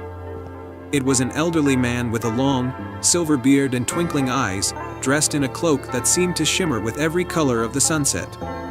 "Good evening, young musician," the man said, his voice as gentle as a breeze. "I am called Master Orion, and I have heard of your extraordinary talent. I have come to ask for your help." Eliza was intrigued. "What can I do for you, Master Orion?" The old man explained, "There is a magical land hidden beyond the lake, known as the Realm of Echoes. It is a place where all melodies are born and where the most beautiful music in the world is created. However, a dark spell has silenced the realm, and the magic that once flowed through it has faded. Only a true musician with a pure heart can lift the spell and restore harmony to the Realm of Echoes." Eliza felt a surge of excitement and determination. "I will help. How do I get to this realm?" Master Orion handed her a silver compass with intricate designs. "This compass will guide you across the lake and into the realm. Follow its direction and play your music with all your heart." With a sense of purpose, Eliza took the compass and set out towards the lake. The moonlight reflected off the water, creating a path of shimmering light. As she crossed the lake in a small boat provided by Master Orion, she noticed the water growing still and the air becoming thick with magic. The boat reached a small, mist-covered island, and Eliza followed the compass, which led her to a hidden entrance covered with vines and flowers. As she stepped through the entrance, she found herself in the Realm of Echoes. The land was beautiful but eerily silent, with trees that seemed to have lost their color and flowers that were no longer vibrant. In the heart of the realm stood an ancient, towering tree with branches that seemed to stretch endlessly into the sky. The tree's trunk was adorned with glowing runes that pulsed faintly. Eliza approached the tree, her heart filled with both hope and trepidation. As she drew her violin from its case, she noticed a strange and heavy silence that seemed to weigh upon her. She took a deep breath, positioned her bow, and began to play. She poured all of her emotions into the music, her joy, her sadness, her hope. The notes she played were gentle and soothing, yet they carried a profound depth. As the music flowed, the once dull colors of the realm began to come alive. The flowers bloomed in brilliant hues, the trees regained their lush green, and the air became filled with the sweet scent of blossoms. The ancient tree's runes glowed brighter, and a soft, melodious harmony joined her music, as if the realm itself was singing along. Eliza played on, her melody weaving through the land, awakening the magic that had been dormant for so long. The ground beneath her feet seemed to hum with life, and a warm, golden light spread throughout the realm. When she finished playing, the Realm of Echoes was transformed. The land was now vibrant and full of life, and the air was filled with a symphony of harmonious sounds. Master Orion appeared beside her, his eyes shining with pride. "You have done it, Eliza," he said. "Your music has restored the magic of the realm and lifted the spell. The Realm of Echoes is once again a place of beauty and enchantment, all thanks to your pure heart and incredible talent." Eliza smiled, feeling a deep sense of fulfillment. "Thank you for guiding me here and giving me this opportunity. It has been an honor to bring this place back to life." Master Orion nodded and handed her a small, ornate box. "This is a token of our gratitude. Inside, you will find a special gift that will remind you of your journey and the magic you've restored." Eliza opened the box to find a delicate, silver locket shaped like a musical note. Inside the locket was a tiny, shimmering crystal that seemed to pulse with a gentle light. "This locket will hold the essence of your music and the magic of the Realm of Echoes," Master Orion explained.